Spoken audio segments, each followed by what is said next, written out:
Continuing our reading in Hellbent for Election by Phyllis Speshock, Chapter 18. Though it would have been much simpler, to my way of thinking, to have employed his miraculous powers of extracting us from the hayloft, Alexis decided to go down the chute to the ground floor. "You will break a leg," I warned. But he laughed. "Now don't be a fool, Hellbent. Come along." And like a silver streak, down he went. There was nothing to do but follow. It proved a disappointment to us both. I had the sensation of no sensation at all, and Alexis shrugged. What idiocy, after universal transposition. I could not help smiling. "Do you never tire of being what you are, Alexis?" I asked. "My, no," said he. "I must confess to impatience that you humans do not always appreciate what you are, though. For the real joy of existence lies in discovering what he wants us to be, and then in being that thing." "Do you know what he wants me to be, Alexis?" "Why, of course, and so do you." We were by now out in the sunlight, and Alexis made a game of jumping over the puddles, though I could not see why, for the mud never clung to his sandals or feet, but splashed away with opaque irradiance and became once more mud. Being one of his children is not the lark you like to make out, Alexis, for it is necessarily a two-way proposition, as I have shown you. To love him is to obey him, and to obey him is to love fellow believers. "A bit more than that," said Alexis mildly, missing a puddle and sending a spray of jewel-like liquid behind him. "Change it to fellow beings. That was the idea, you know. To love one's neighbor as oneself." "Ah, but supposing I do not care much about myself, which actually is the case, then I do not have to care much about my neighbor, do I? I dislike what I say and do. May I not also dislike what he says and does?" "But of course. The rule says love, not like. You do not have to like him or palaver untruths if the man is evil. However, bear in mind that even while you were not particularly pleased with yourself, you did see to it that you ate regularly and that you were sheltered and protected. This is what the rule means, that you should feel and do the same for him, even if he is not particularly likable. That is what he does for you. After all, he is love." "But he is also truth. When a whip needed to be cracked, he did not refrain from cracking it, I've noticed." "Oh, but certainly, Hellbent. Do not confuse real love with superficial sentimentality. If he had been only sentimental, he could have waived men's sins, but because he truly loved, he died to bridge the gap between man and himself. This was no wishy-washy action of a coward. It was an action, then, his love, and not a feeling?" "Absolutely. And in this he set the example for you, that you can only love truly when you are willing to put his love into action. This does not mean that you should be deaf and blind to other beings, but simply that you must, in truth, be willing to deal with them as you would deal with yourself or have them deal with you." "I see. And this in turn ties in with forgiveness. If we would expect him to forgive us, we must forgive others. Likewise, we must forgive others as we would like to be forgiven us. It all comes back to being triangular, the relationship between him and us. He is to us as we must be to one another, and thereby to him." "Yes, that's the general idea. And it should follow quite logically that since he became a living example of love and truth, that opposition to these should be counted most serious." "Sins of the spirit," I said jubilantly. "But those are the sins, the hideous sins which make his plan so unbearable. If only believers—" Now, said Alexis. "He is only righteousness and also hope, which includes not only the other types of opposition to him, but also the way out. Nevertheless, Alexis, I argued, according to his very words in the guidebook, he did more denouncing of self-righteousness than condemnation of the physical sinfulness, right? I have never disputed that, Hellbent, but I get the feeling now that you should like to see your parents' relatives in hell, and that you yourself should like to take a turn at living above, and that is really judging. Observing facts is one thing, but wishing, nonsense. I have no wish to change anything at all. Let them go above and let me go below. You have become more and more kittenish as we go along, Alexis. Try to remember that while I may be no fitting match for your maneuvering, I still have the wits of an adult human being, and it will take more than a few debates to alter 40 years of recognizing and often bearing the brunt of selfishness, deceit, hypocrisy, lying, cheating, misrepresenting, unreality. Oh, very well, very well. I can see you are becoming more and more edgy. Let us change this subject altogether.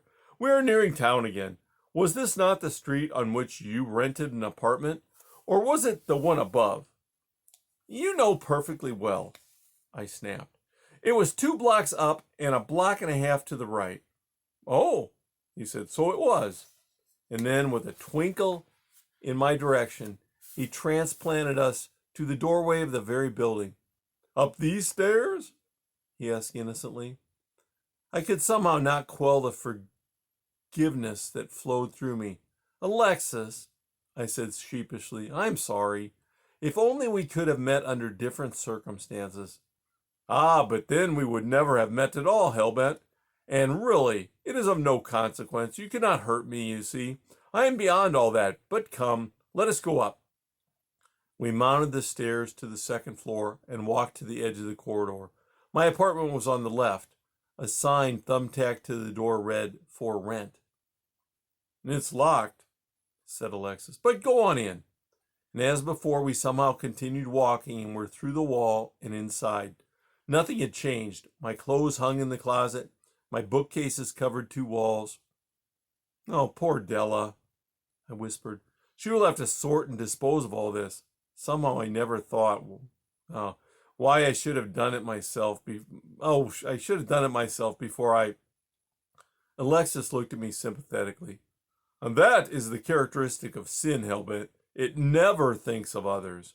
And the more centered upon consideration for oneself it is, the more pain and harm it brings to others. It occurs only because love of self prevails. That is why you have been told to love others as yourself.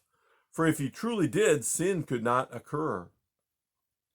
I backed into the old rocker where I had spent what seemed endless hours pondering the condition of man and felt for the first time heavy. Alexis browsed about reading book titles. Finally he said, Would you like to talk, Hellbent? No, I said glumly. I should like to leave this place. Leave this place? But you lived here nearly 12 years. Why should you? Because it reminds me of what? Of many things. Then tell me about them. I don't want to.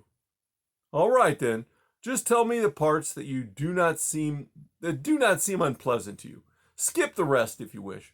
Start at the beginning. You moved here while Vicey was still a baby. Is that right? You were then 28. What did you do for the first couple of years? You know what I did, I mumbled. I read, I studied, I worked. I wrote a couple of books, nothing eventful. It seemed more a period of evasion, he supplied quietly. I jerked angrily. That is, my mind jerked angrily. If you want to call it evasion, call it evasion. It was just that the unrequited longing persisted, and search though I would, why, you could wish to twist and contort, Hellbent. Oh, you found the answer, did you not? Right here in this room. His voice was gentle, almost a whisper. No, I croaked. That is, well, yes. That is, I found an answer, but not the answer. How do you explain that? Because the only logical answer was him. I searched through billions of words written by hundreds of men, covering thousands of years. I explored the deepest chambers of great minds and great souls, and the only feasible explanation to the existence of all things, the only possible hope of fulfillment lay in Christianity.